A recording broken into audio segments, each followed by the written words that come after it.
Hello, and welcome to the Writers and Illustrators of the Future podcast. This is John Goodwin, your host.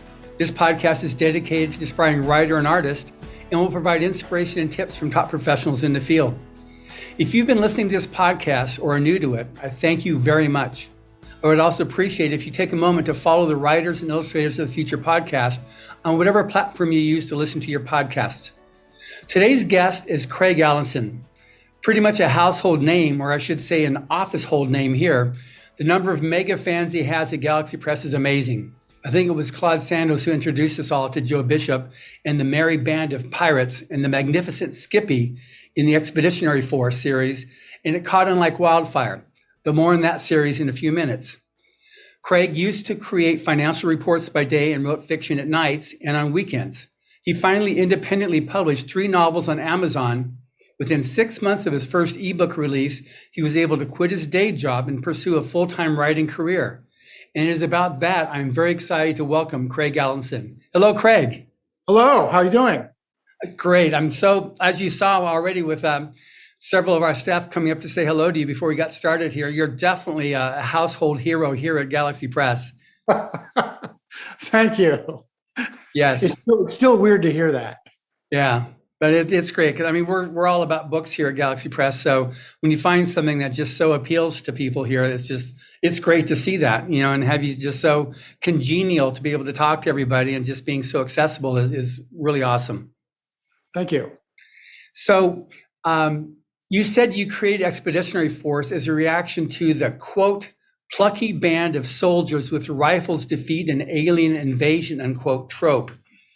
And these stories are way more fun. So a little bit about how you came to create the Expeditionary Force in this whole series. And then we'll get back into your history, but I'm just, because it's so interesting. Yeah, so the movie Independence Day came out, and that was, a couple fighter pilots and a guy with a laptop defeat an alien invasion. And then Battle Los Angeles came out, and it was a squad of Marines defeat an alien invasion, equipped with their M4 rifles. And I was thinking, that is never going to happen. Any species that could cross the stars to come here would have technology beyond our comprehension, and their ships could just set up in orbit and nuke us from orbit, and we would have no chance to do anything. So I basically said the only way humanity could survive an alien invasion is if we had help from outside. And in my book, the help is an ancient artificial intelligence from a long gone civilization who helps the humans with a leg up on technology. You had mentioned the book Battlefield Earth. Yeah. That's a different take on it, where the aliens invade, initially take over Earth, and we're defeated. But then we have outside help from them. Their own infighting, backstabbing, and internal politics allows the humans on Earth, right, to take over again. Mm-hmm. And in the case of Battlefield Earth, the alien invasion here was a commercial venture. They wanted to make money. So all the humans had to do is make it not worth hanging onto our planet for the mining concession, right? That's but also we had to have outside help, right? There's no way that humans down here with rifles could defeat an alien invasion. So that was my reason for, writing these books. And I said, okay, well, how could we survive one? It would have to be an alien, help. And so I kind of grew from there. Which was amazing. And it was great how you did that too, because it took it, I definitely have to suspend any disbelief. I've got to do that from the outset. But given that initial suspension, what you did there was all plausible. Given the absolute outrageousness of it, it became plausible to what was done. Yeah, I started off, the books have a lot of humor in them, but I didn't start the story off with a lot of humor. I wanted to tell a kind of a serious story with humor elements in it. Mm-hmm. And I was inspired partly by a memoir I read, and I can't find it. It was a guy who was an officer in either the Bulgarian or Romanian army in World War II. And they were allied with the Nazis, and they invaded the Soviet Union. And at one point, this guy realized, I'm fighting on the wrong side. And he said, but there's nothing I can do about it. My family back home will get murdered. I'm probably not going to survive the war. He ended up surviving the war, but he said, we're fighting on the wrong side and there's nothing I can do about it. And that was my main character, Joe, goes off world, all gung ho to fight the aliens. And then he realizes the aliens who are our allies are actually the bad guys. And what do you do? You're stuck 2,000 light years away from home at the end of a long supply line, and you have no way to get home, no way to get food. It's a desperate situation. And then, then he meets this friend, this artificial intelligence. But and there's no way we would have survived without outside help. Yeah, absolutely. So that was good. And then from there you took it and it became a life of its own there. And thus was born Skippy the Magnificent and the Merry Band of Pirates. And I got to say, I'm not going to say anything else beyond this. Number 14 of your series just came out. And so I quickly read through it when I found out that when we got this date for this interview. And when I got to that last page, I went, oh my God. Oh my God. That was just such a major OMG moment. And anybody that's been following along with this thing, quickly catch up because it's one of those like a serious, oh my God. That was such a shocker come from from the left star system, It was that was seriously impressive. Thank you. It's where the books have been leading up. So in each book, or in some cases, I'll write 2 or 3 books on the same storyline. It takes 3 books to wrap up that storyline. And then they go on to the next crisis. Mm-hmm. I have to keep ramping up the problem that they're faced with. First, they're faced with this, and then they're faced with a bigger problem. And the problem that they solved in the first book is now, we can take care of them anytime. It has to keep ramping up the stakes. And I have a tough job to do in the last book that I need to, in a satisfying way, wrap up all these threads I've had for 14 books plus the 2 spinoff books, tie it all together, answer questions in a satisfying way. I don't want to leave people hanging on. No, that makes sense. Yeah. It made sense after I saw that, and all of a sudden it just gobsmack type thing. It was obvious after the fact what it was, but up to that point, I wasn't thinking like that. Yeah, it is. What is the only problem they haven't solved yet? And that's it. So yes. That's good. All right. This book really will be the final book. I did a Reddit Ask Me Anything a couple of days ago, and said, is this really the last book? It's the last book I intend to write in the series. It will complete the story that I developed when I wrote the first book. So I have no intentions to write anything beyond this. I will be writing a novella about the early days of Captain Scarandum, the sketchy beetle, how he became part of the Ethics and Compliance Office and, became the sketchy guy we know and love. Yeah. But I also know too, which we'll get into a little bit later, you're the other half of your team telling you, well, who's the one that decided that 15 is the end? I mean, it's your story, it's your book, just like you said, what was it? You got a trilogy, and you said, it's a trilogy. I said, it's a trilogy. She said, and she just at the breakfast table thoroughly dealt with that. Yes, I wrote a fantasy trilogy, like Lord of the Rings type thing.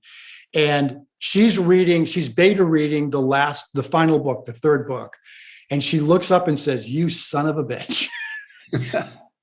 But I said, honey, it's a trilogy. I didn't intend to write any more. And like I said, she, reminded me, it's my book. I can do whatever I want. And she does want more in that story about Corin Bladewell.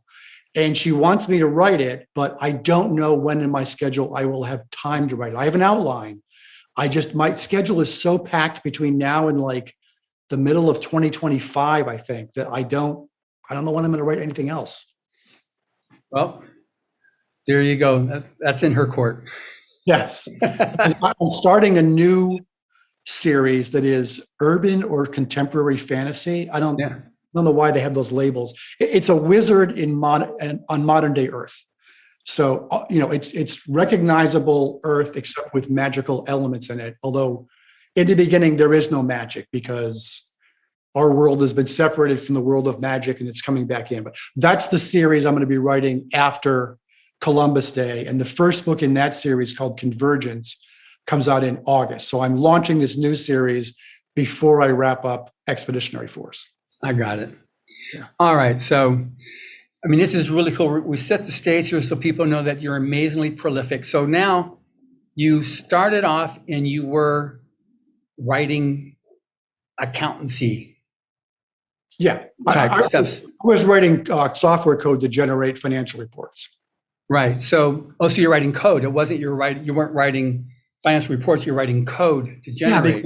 Yeah, because it was basically the same thing we're doing month after month, and that sort of thing you can automate. So I started, writing VBA code and then porting it over to SQL and C++. I wrote code. Okay, good. So now I've got a series of questions I worked out because I went through on doing my homework on who or what is Craig Alanson besides an amazing author. So you publish 3 or more 100,000 word books a year. And I already mentioned to you on our earlier back and forth that, Owen Hubbard also was writing like 100,000 words a month during his heyday. And Battlefield Earth, which you mentioned, he wrote that in 8 months. That was 480,000 words. So you're like amazingly prolific. So how do you do that? How do you handle that? Plus you also got multiple storylines running through in your cranium. Yeah, people ask me, I don't know how I do it because I don't know how I would not do that. I can't imagine writing 100,000 words in a month. I basically write anywhere between 12 and 16,000 words a week. Mm-hmm. And sometimes that flies by and I blow through my word count goal and I keep going. Other times, 12,000 words in a week is just a struggle. And it is, I don't know how Mr. Hubbard did it, but if I know the scene in my head when I sit down in front of the keyboard, I can do 1,000 words an hour. Yeah. But if I'm struggling to say, how does this scene actually go? Do they go over here and open this door, or do they go in from the top? Or, especially an action scene, I have to have it all sketched out in my head before I sit down to type. Mm-hmm. And I do I'll go out and mow the lawn. I'll walk the dogs. I'll take a bicycle ride. I'll do anything other than stare at a blank screen. It's just a waste of time. I don't develop ideas when I'm sitting at the computer. That's when I type the ideas that are already in my head. Right. That just works for me. I work, I take about 4 weeks a year off for vacation, but other than that, I'm writing. And my wife knows that on days when I'm not writing, I'm still working. I'm making voice notes on my phone about future scenes or storylines or books. It's just, I'm self-employed, and that means you never get a day off, right? Yeah. Yeah. Yeah. Well, like I'm a publisher, I only work half days. Yes. 12 hours. Yes, exactly. That's a good one. So you've got you started as writing code. Have you always wanted to be a writer, or when did that bug first hit you? I started writing stories when I was like in high school, but just little, Star Wars fan fiction, just awful stuff I wouldn't even want to look at these days. And then got busy with a career. And one day in I think it was 2005 or something, we went on vacation. I was reading a sci-fi book I'd bought at the airport bookstore, and it was awful. And I told my wife, I'm going to continue this because it has to get better. And it got worse. It was the worst book I ever actually finished. And I tossed it over my shoulder and I said, if that can get published, I can get published. So she said, fine, go ahead and write something. And from 2005 until 2015 or so, wrote many books, could not get them published, could not get a publishing house or an editor or an agent interested, especially with the epic length of the books. Yeah. And I was going to give up. And my wife said, why don't you try self-publishing? So it took me about 3 months to figure out how to format it and create an Amazon account. And I published 3 books on the same day. And truthfully, at the time, I was hoping to make enough money to pay back for the covers I'd bought. And then within 6 months, I was able to quit my job. It never happens. Just put it that way. It's so unusual. So people are listening. They're going to, right now is when the jaws are going to drop and go like, yeah, right. So was there something that happened that ignited it or kickstarted? Like, what was it? Because to come from absolutely obscurity to being able to quit your job in 6 months, there had to be something that happened that was some kindling that like sparked, that caught fire, or there's some way it worked or something? I think part of it is luck. I mean, I published 3 books in the same day. One was a young adult sci-fi. One was the first book in this fantasy trilogy about this young wizard. And then there was Columbus Day, Expeditionary Force Book 1. I really thought, and I told my wife this, that if any of my books got any success, it would be the fantasy book about the young wizard. I just thought Columbus Day was so different from any other books out there. There was a reason people weren't writing books like that. And therefore, it was going to get maybe a weird little niche audience of 12 people, and that would be the end of it. And I'd be writing these books for a tiny, tiny audience. And it just took off. I think part of it is the humor. And part of it is that it is different. There's a lot of military science fiction out there that is, desperate, doomed band of mercenaries fighting a battle. I'm like, well, if it's a doomed band of mercenaries, why would you sign up for that outfit, right? What's their recruiting pitch, So there's a lot of books like that, and a lot of books that were traditional military sci-fi, Black Fleet, Lost Fleet. And I was like, I love those books. I don't want to write something that's like somebody else wrote, because I could not write those stories as well as the authors of those book series. Right. So I wanted to write something different. I think I just got lucky that the books I like to read and write, other people also like them. Because I write whatever I feel like writing. I don't try to write to mark or anything like that. I just got lucky, I think. I get it. Did you do, because normally you have to have some type of, even if it's just like with KDP, with Kindlepreneur, because that's what you used? Yes. Yeah, so normally there's something that you have to do that Amazon will flag it as something that's going to promote. It has to have some type of a benchmark or some type of, did you put some money behind it to promote it, to get it? I did. So I went into this with the idea of it being a business. It wasn't a hobby. Right. So the very first month, this is January 2016, I published it on January 11th. So it's kind of a half a month. I had an advertising budget of $300 that month. And I didn't spend anywhere near there. I just didn't know how to get clicks and all that. But the book took off, and the first month I made $409.11. And the next month was like $3,500. And my advertising budget had gone up to $500 that month. But again, I didn't spend any of it. And I think Amazon just saw it's popular, and their algorithm started promoting it. Now, of course, their algorithms change all the time. They've changed radically since then. And the way that advertising works on AMS is completely different than it was back then. So I don't know what works now. I happened to hit it at the right time. If the ads had been different back then, I would have done something different. But regardless, the books just organically took off, word of mouth. Yeah, well, definitely word of mouth hit it here at the office. That's good on that. It's just that I try to provide, like I said on this podcast, here's some tips that people can do. And so obviously, if you write a best-selling book, it's going to be a bestseller, but that's easy to say after the fact. Yes. So in terms of what you did that somebody could actually take from this interview is you didn't write to market. You wrote what you thought would be a great story that you had to tell, that you were telling. Yes. Now, the one thing I did to market, though, was the genre I chose.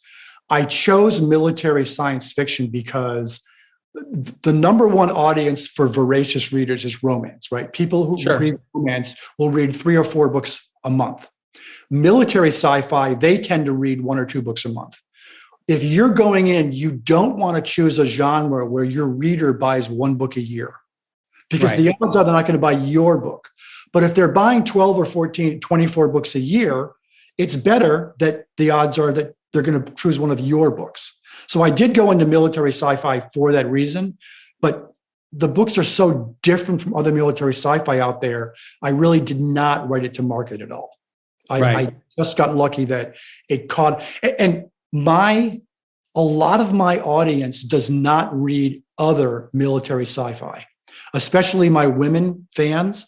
They don't read other military sci-fi. It's too, it's not funny. It's blood and gut stuff. It's focused towards a guy audience. Right. But I have a lot of women fans, which is very unusual for that genre. Yeah, we definitely have that here. But it's interesting you say that, because that's one of the most popular essays that Mr. Hubbard wrote, which is on our free online workshop that we have for the Writers of the Future, is an essay he wrote called The Manuscript Factory, where he went through and he analyzed, because he wrote military fiction, he wrote science fiction, he wrote fantasy, he wrote westerns, he wrote adventure, all these different genres that he wrote in, and he analyzed it. What was the popularity of where he could actually sell it, and what was he being paid per word, writing these different things. And so he just zeroed in, like similar to what you're saying there that you do, and then he just would like crank it out, because he is able to sell more of his stories that way. And because he sometimes would have like 3 stories under different pen names in the same magazine. Because he ran out of magazines to sell for, so he had to change. He had 15 different pen names he wrote under. Wow.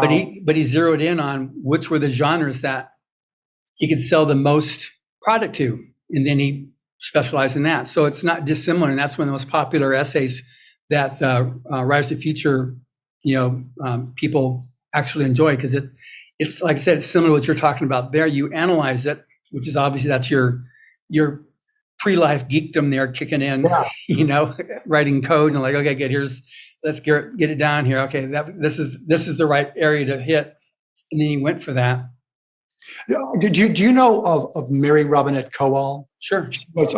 She writes the Lady Astronaut series. She, in a podcast, mentioned that she was writing fantasy, and she was writing science fiction short stories. And her agent said, look, you're winning awards for your science fiction short stories. Why don't you try writing science fiction? And her career took off. She wrote the Lady Astronaut series. And I like her other stuff also, but the Lady Astronaut series is her strength. She was writing in fantasy, and she switched to writing long form sci-fi. One of my influences, Michael Anderle from the 20 books to take. So his philosophy, which I think is great for writers out there, is don't try to write a bestseller, because it's like a basketball player in high school says, well, I'm going to go to the NBA. Look, the odds are you won't. So Michael says, don't try to write a bestseller. Try to write 3 or 4 good selling books a year, have a back catalog, and you can make a good income from that. Mm-hmm. I have sort of blended writing best-selling books, but I release 2 or 3 of them a year. I don't release just one or one every 2 years. I write at a 20 book, 50K Michael Anderle pace. Mm-hmm. My books tend to be longer too. They're like 180 to 200,000 words. And I think his books tend to be like 110 or 120. Not even. I mean, I've listened to several of his audiobooks, and because I had him and his wife, Judith, who handles that's the team there as well. I've had them both on the podcast as well. And that's, yours are definitely much longer than his, and with his, I mean, it's not dissimilar to what you've done with your trope, what he's done with his, with the vampire. It's like, who cares about more vampire? But then what he did with is like, oh my gosh, it is so much fun, with her Christian Louboutin and all of her, stuff like that. But she's the most foul-mouthed person. And then you've got, then you've got your storyline there, which is you've got the basic trope, but all of a sudden it veers, 30 degrees askew, and all of a sudden it's just such a fun storyline to follow. And that's what makes it interesting, because you expect one thing and it's totally different. Yeah. Michael gave me some good advice also. I have a spin-off series from the main Expeditionary Force series called The Mavericks. Yeah, I read one of those. Yeah. At one point, I was considering co-writing Mavericks. And Michael said, look, I do a lot of co-writing. You have to be very careful, especially with me, with my humor, that a co-writer would have the same voice. And I talked to him later and I said, you know what? I'm going to fit these into my schedule and get these spin-off books out and write them myself. And that was great advice, because if I'd simply written an outline and thrown it over the fence to the writer, it would not have worked and would have diluted. No. Yeah. You've got a very unique sense of humor in that stuff. And it's one of those data, if it ain't broke, don't fix it. And it's definitely not broke. Yes. Yeah. So that's great. So then, so on this part here, I guess the key takeaway is that, like I said, don't go for writing a bestseller, but write your story. And you went into an area that you thought you'd have a better chance at getting picked up, because you went for an audience that were heavy monster readers. So you have a good chance if something clicked, that you got people that would be more inclined to spend their hard-earned dollars to get your books. Yes. Good. I gotta say too, you scored mega with R.C. Bray. Oh my gosh. Yes. Oh my gosh. I've got, I do a lot with audiobooks too. And it's just what Podium did. And I'm interviewing Scott Dickey as well in a couple of weeks. Yeah. Who's the CEO of Podium. But what R.C. Bray did, his voice is just perfect for your books. He is not a narrator. He's a voice actor. Yeah. A narrator will read the book to you, like it's story time when you're in kindergarten. Yeah. RC, he will act it out. I was concerned before I met him and before Columbus Day came out that a narrator would have a difficult time with the rapid fire dialogue. Mm-hmm. Those could be back and forth, because they're interrupting each other and talking over each other. And Bob is just a genius at it. I was listening to a part of Book 14 Match Game yesterday, in fact, while I was mowing the lawn. And I was like, oh my God, Bob just nailed this scene. It's exactly what I had in my head. And now, of course, after like the second book, I think, when I write, I hear Bob's voice in my head.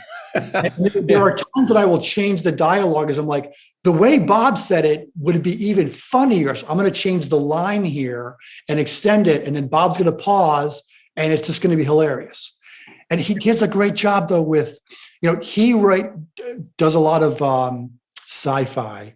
He started off doing a lot of like post-apocalypse stuff, zombie stuff, not funny at all. And he's dramatic without being overly dramatic. I mean, when he does there's a zombie sci-fi series called Arisen, and it is just tough as gut soldiers. And the way he does it is, this is just the way it is. He's not overwrought when he narrates it. It's just like you're there. It's fantastic. Yeah, he's just Bob's a friend of ours now. He's been to our house here. So yeah. I see him back there. I got his signed copy of the Martian audiobook and his coffee mug and all that. Yeah. So okay, good. So anyway, so I love audiobooks. Normally, because of my schedule, I have to listen to the audiobooks to where you have 10 minutes here, 15 minutes there. And that's one thing good about your storytelling too. I have trouble, just based on my schedule, being able to consume a long period of listening to an audiobook. Mm-hmm. And so it's easy to get lost with your storytelling, because it's such a fun storytelling, and it's not so complex that you get lost. I'm able to start, stop, and just pick it up and just keep going with it, which I really, really appreciate about your stories too. Great, thank you. Yeah.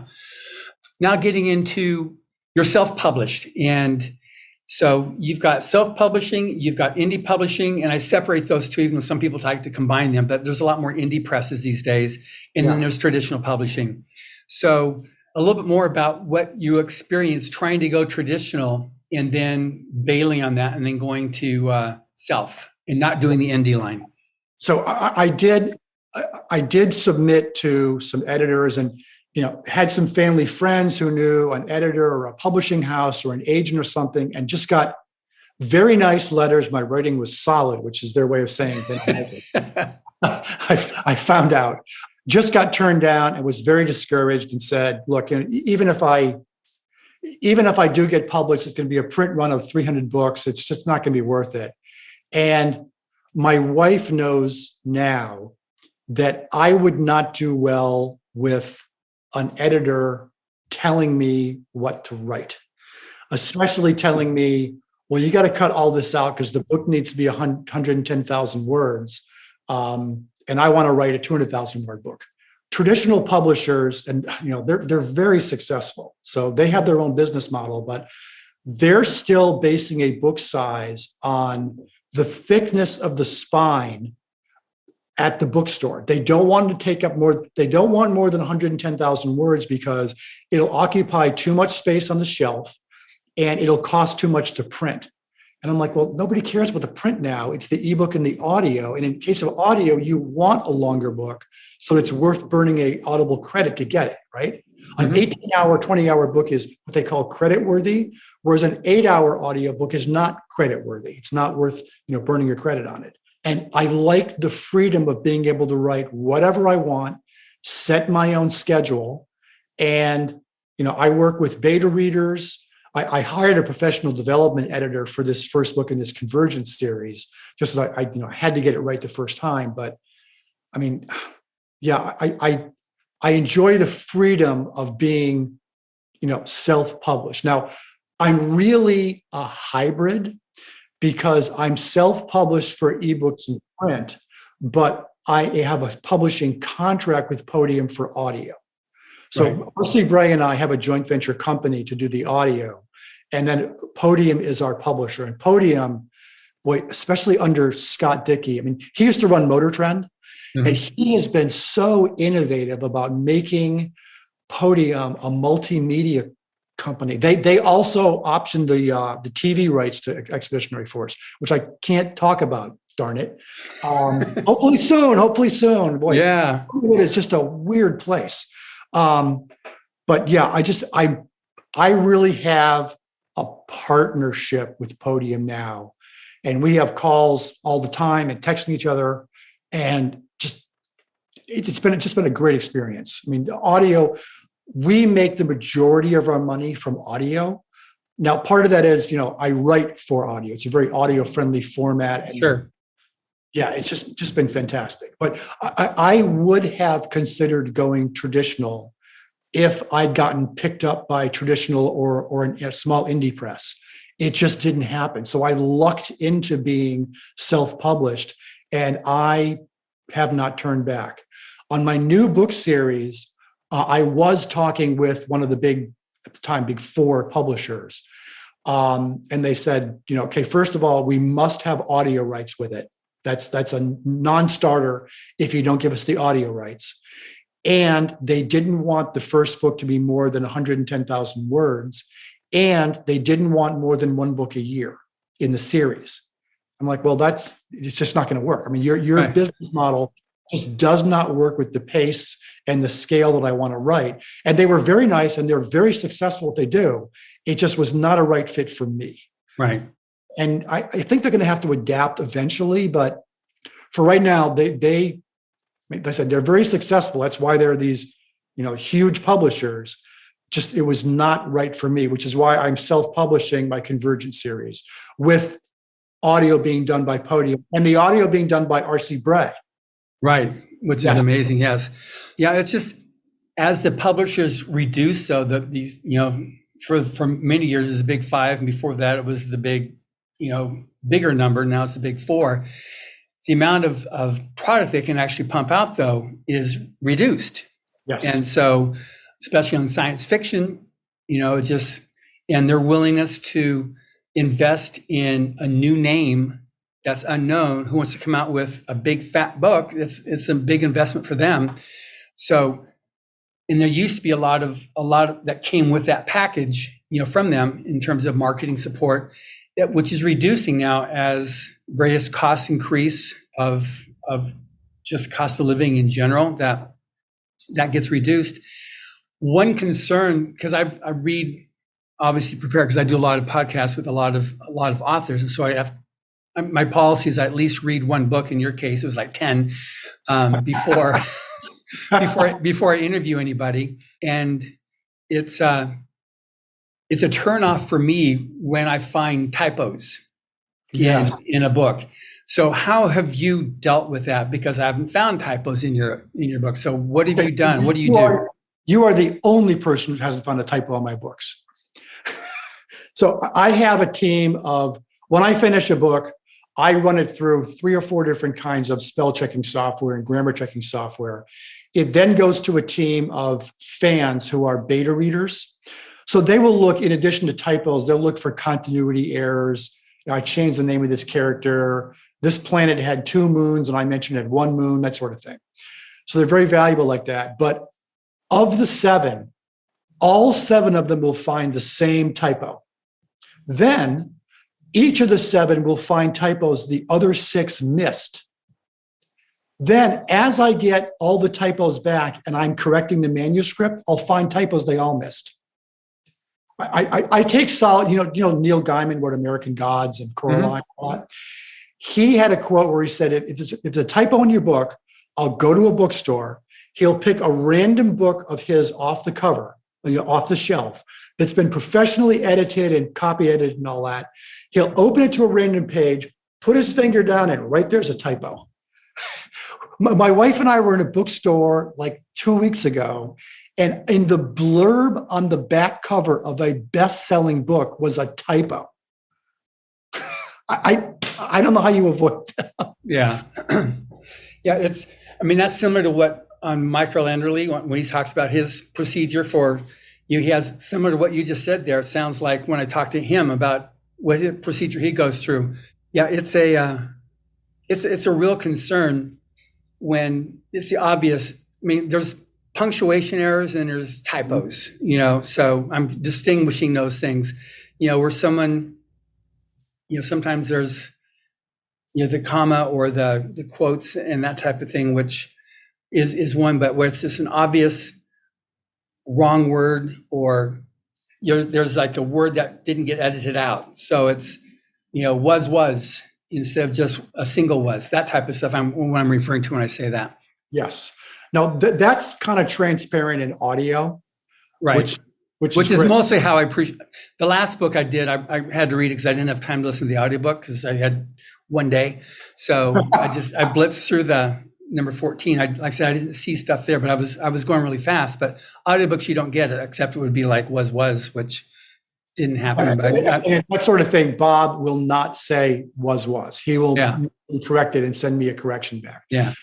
In my books, especially in the first couple, I have a lot of extra commas, run-on sentences, grammar errors like that are intentional, because my main character, Joe Bishop, is a scatterbrain. He doesn't think in a linear fashion, and that's just the way he talks. He talks in run-on sentences. Yeah. Even in the new books, I will have commas that I put a comma in because I want Bob to pause when he's narrating something, but I leave it in the print edition because I want the reader to have a mental pause right there as they're reading the dialogue. I know it's great. Yeah, I know it's not correct, but the purpose of language is communication. I'm getting my point across. And also, my books are very different from almost any book out there I've read. I write dialogue the way people speak. So people will say and repeat themselves, interrupt each other. That's the way people actually speak, and that's how I write. Mm-hmm. No, it's just really fun. And like I said, you write for audio, which is translated amazingly well. And you've got such a brilliant voice that's translating your books into the audiobooks, which is great. Now, on your webpage, you describe the advantage of being self-published versus disadvantages. So first of all, let's address some of these advantages of being self-published. And you list off several points there, but percentage of your book price, but there's no editor telling you to change your book. So some of what the advantages that you've seen and that you continue to see being self-published. Okay, so I no one tells me what to write. No one tells me my book needs to be shorter. Also, I control the book price. There's a lot of cases where you will see, especially a sci-fi book, and it's $12.99 for the paperback, and it's $12.99 or more for the ebook. $12.99 for an ebook of 80,000 words, whereas I sell my books for $6.99 for 200,000 words. I like having that pricing power. I may change the prices up or down, but it's my decision, not the publishers.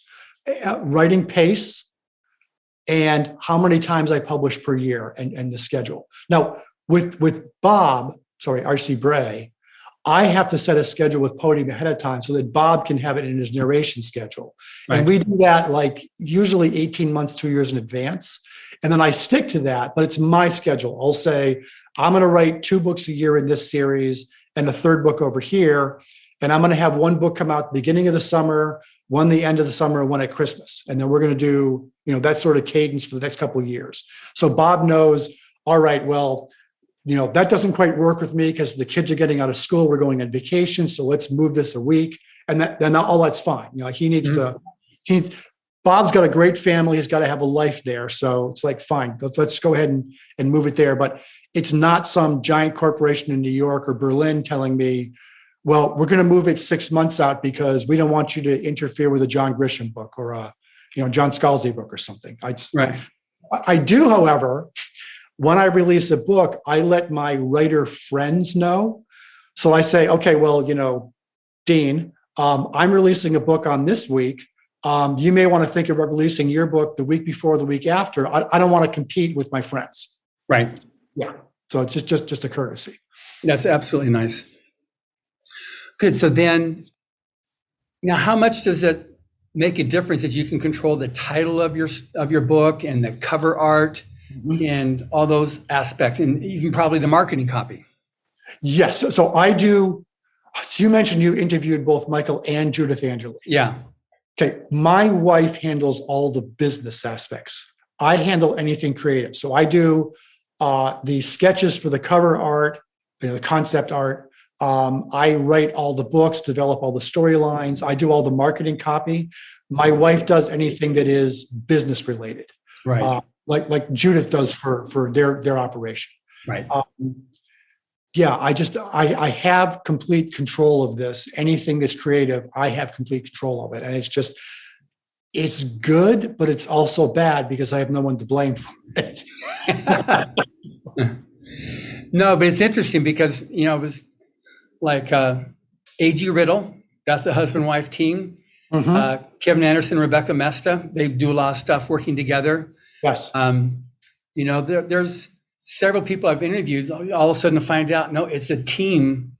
When you have self-publishing, or indie publishing, it's a team activity, so that you can bounce stuff off of each other, and very distinct hats that are being worn by the respective, husband-wife team.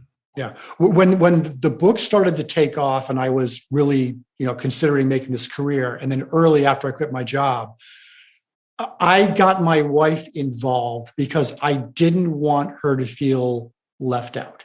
Mm-hmm. If she'd had success as a writer, I wouldn't have wanted to feel left out, do unto others. And I said, well, honey, could you take over doing these daily, reports of how many books are sold? And then could you take over this and take over that? And gradually, she's gotten to the point where she handles anything. I mean, I have no idea how much money we have or where it is. No idea. She does all the taxes, all the accounting, everything. I do the creative stuff. Right. And it works out great. She reads the books, but she's not interested in writing anything. And she doesn't make suggestions about, I would have liked to hear this or that. She's just along for the ride in that aspect, she says. But yeah, she handles everything to do with the business. At the end of the year, I sign our taxes, but I don't know if they're right or not. I say she's going to go to jail. I'm not. But yeah, it's great. it's great having a business partner that I completely trust.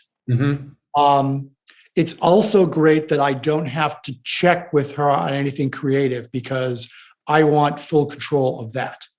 And she'll ask me about a business thing here or there, but basically, she takes direction from me and then she handles it from there. And I mean, if I had to hire somebody to do what she does, it would just be astronomically expensive. Yeah. And also, like you said, being able to have somebody you implicitly trust. Yes. And I'm very careful to say our success, because I really do feel it's something we're doing together. In fact, we're going to Dragon Con this September. And my wife is almost more excited to go than I am because she wants to meet all these fans who are more excited about meeting her than they are of me. Especially my women fans are like, oh, we got to meet your wife because we can't imagine how much she must suffer living at home with you. Well, then hopefully we'll see you because we have a table there. We're very much, Rise of the Future is a major part of Dragon Con. We've got our panel for Rise of the Future, Illustrators of the Future. We are given a free booth in the Illustrator area for anybody that wants as aspiring artists to be able to find out about the contest. We get an extra space there in the main hall. So past winners, we invite them to come to our booth and we provide them a space they can do book signings. Yeah. A lot of times. And then past winners, they give us free passes, pro badges for them to be able to get in. It's Pat Henry, the CEO of Dragon Con, was our keynote speaker a few years ago at Writers of the Future. And they're just such great people at Dragon Con, such great people. This is going to be our first big convention. We've been to a couple small regional cons, but Dragon Con will be our first big convention. Yeah, it's an amazing event. And we also attend, in a few weeks we're going to San Diego for the Comic-Con there. And then Salt Lake City FanX is another huge one, similar to Dragon Con, where we get the writers panel, the artist panel.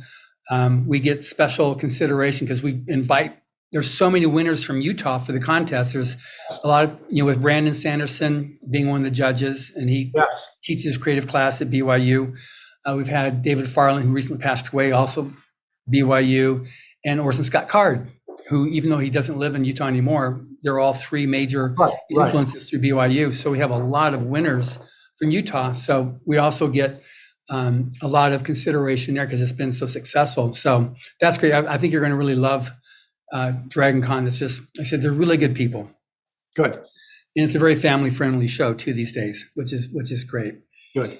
So, so now on anything else on, I guess on your cover art, you said you have control of that. So how do you do that? Do you sketch it out and get a professional artist to paint it, or how's that go? So I do a museum quality sketch on a piece of paper, and I throw it over the fence over right now to Podium, and they get they contract with an artist to do, one artist does my Expeditionary Force covers, and there's a different artist, the same artist that Jim Butcher has for the Dresden Files. He's doing the art for my Convergence urban fantasy series. Right. And it's a little back and forth, but generally it's a concept sketch. I write out what I'm looking for, and I'm always amazed what the results are. They're just fantastic. Oh, that's great. I have no artistic ability. In fact, I think in the second week in July, we're going to post my concept sketch for the cover of Convergence versus the actual art. And it's just amazing anyone was able to do anything with this horrible sketch I had. There's a scene in the book where I was designing patches and stickers to sell, merchandise. Mm-hmm. And one was the logo of the ship, the Flying Dutchman. And it is a monkey with an eye patch and a sword on a flying banana, right? Right. I showed my wife the concept sketch, and she says, well, what's this blob the monkey's standing on? I said, that's a banana. She says, maybe you could just eliminate that and put the words, imagine a banana here. But when in the book, when Joe's talking about his sketch for this logo for the ship, that went into the book. Okay. Insult into the book, yes. Yeah, I have no talent for visual arts. Well, that's actually not a problem because your inspiration for those who do have those talents translates very, very visually. So that's good. So, so that's how you get all that for your cover art there. So now on the disadvantage of being a self-published. Oh, okay. So you got to do all the work.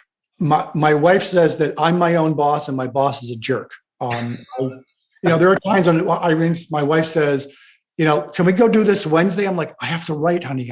It's one of my writing days. And I tend to try to write if the weather's bad, but you can't count on that. So I try to have 2 days a week when my wife and I can go do something. But it's a lot of work and you have to do everything. I mean, no, I develop like ad copy, but Podium manages all my ads for me. Now I put in the ad spend, but they work with AMS, Amazon Marketing Services, on what types of ads we should push out there. They do other social media ads like Facebook and Instagram. So they handle all that for me, but I provide, the money for it. But they've just been fantastic because they know what to do and they keep up with what is working and what's not working, because what works on AMS 1 month can completely change. I listen to a lot of writer podcasts, and people were saying, whoa, what was working for me 6 months ago when I launched this, I launched another book and it completely flopped because the algorithms changed. And, there's always the question of, do you do a pre-order? Well, I've heard that pre-orders on Amazon hurt you because the algorithm doesn't like to see big spikes in sales that drop off, because if it drops off, they start promoting it.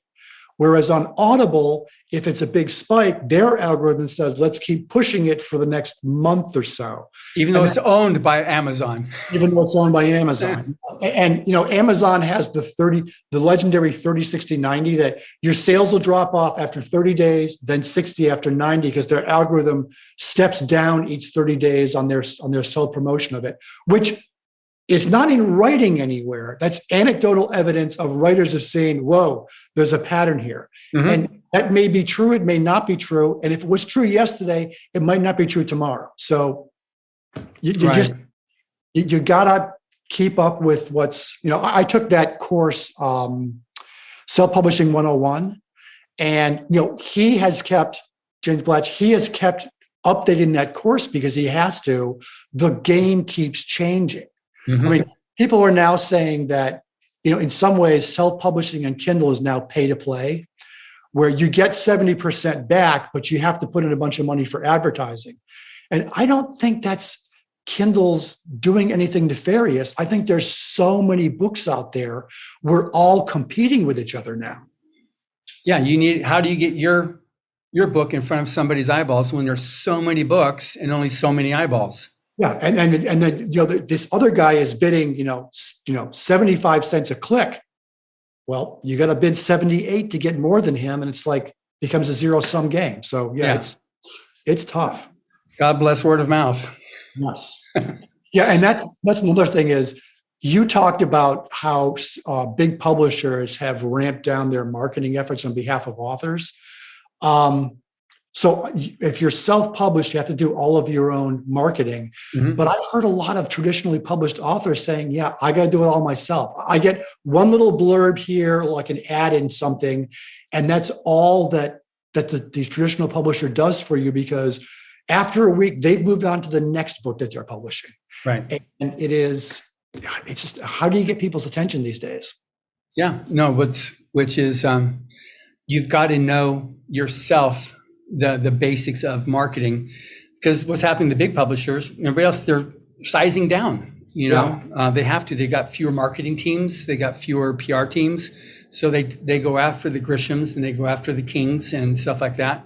Yeah. But then you've got possibly a new game that's happening right now, which is what Sanderson just did on the Kickstarters. Yeah. And so I've had a few different guests. I know Kevin Anderson, who I just recently had as a guest, and Martin Shoemaker, who just did a Kickstarter to help him fund some of his basic things to be able to get his books out there. And obviously Brandon with his 42 million Kickstarter, that's outside the bell curve there a bit, but just a bit. But it might be that might be a new publishing game that's now just going to take more hold on this thing, because and Michael Underley also discusses that too on the 20 books to 50K, gets into that as well as a solution. We are looking into doing a Kickstarter. Yeah. And I persuaded my wife that she's going to manage it, but with professional help. So setting up the campaign and all that, but because I don't have the time for it, but we would do a Kickstarter for, not like Brandon's done where it's new content, because he's offering 4 new books. Right. This would be if you want special editions of the books, if you want action or inaction figures, if you want a talking Skippy bobblehead doll, that sort of thing. That's the sort of thing we're looking at doing a Kickstarter. It's very complicated. Well, right now the sourcing, getting anything right now is difficult. So yeah. I mentioned Michael, and it was actually Dean Wesley Smith that has that. He was talking about that. Yeah. So all right. So now, sometimes people might think being self-published means you're not a real author. Can you further work to get somebody up to present time and take them out of the publishing 10, 15 years long since gone? Okay, so I could send them links to my 11 New York Times bestsellers. Yeah. Okay, good. Yeah, it's definitely changed a lot. And I know I've had some guests like, Bob Silverberg, who he's a grandmaster of science fiction, but he's very much grew up in the 50s publishing and 60s, and so he's that's how he worked. And so for him, ain't broke, don't fix it. I've had Tom Doherty as a publisher of Tor. Mm-hmm.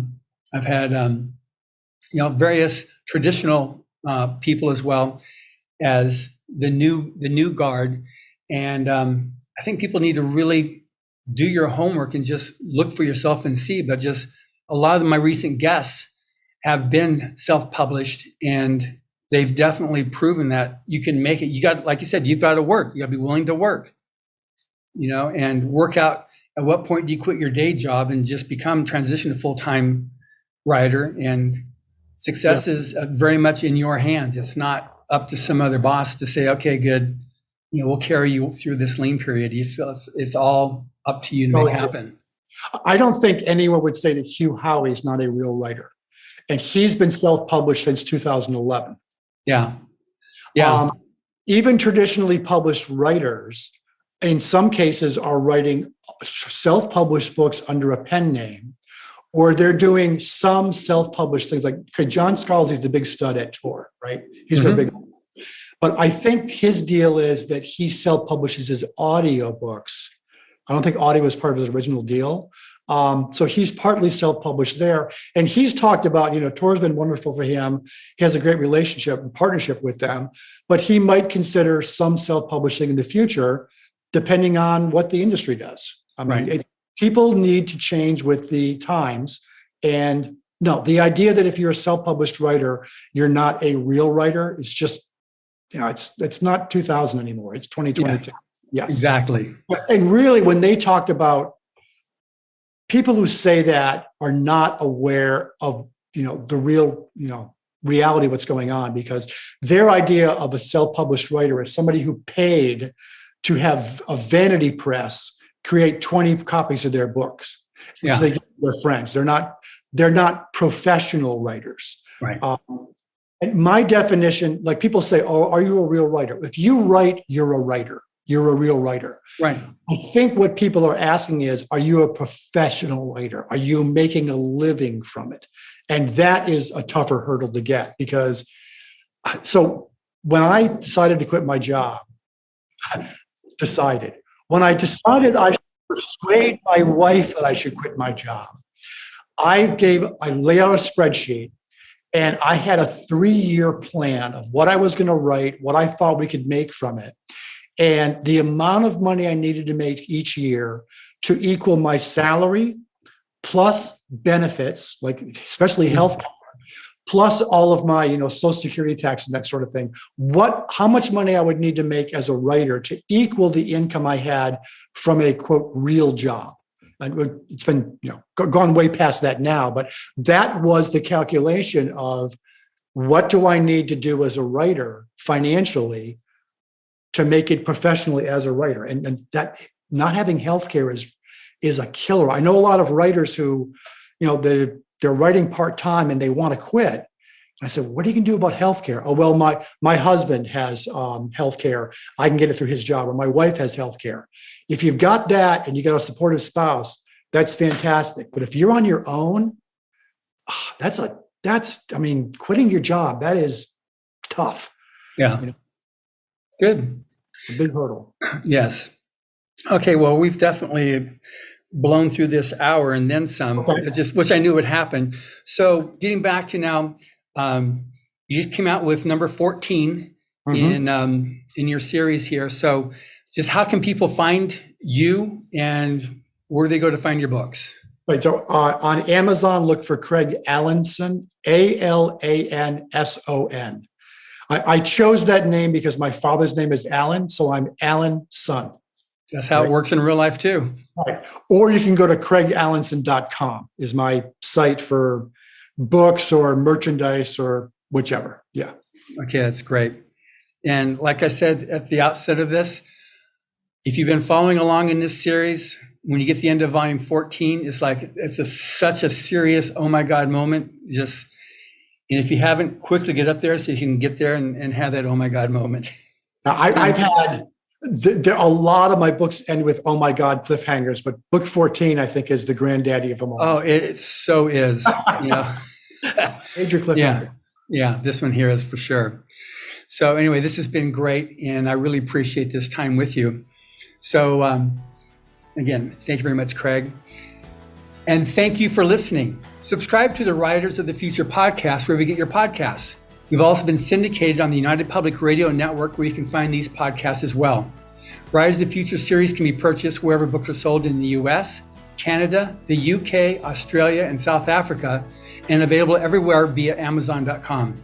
Writers and Illustrators of the Future are contests created by L. Ron Hubbard to provide a means for the aspiring writer and artist to be seen and acknowledged.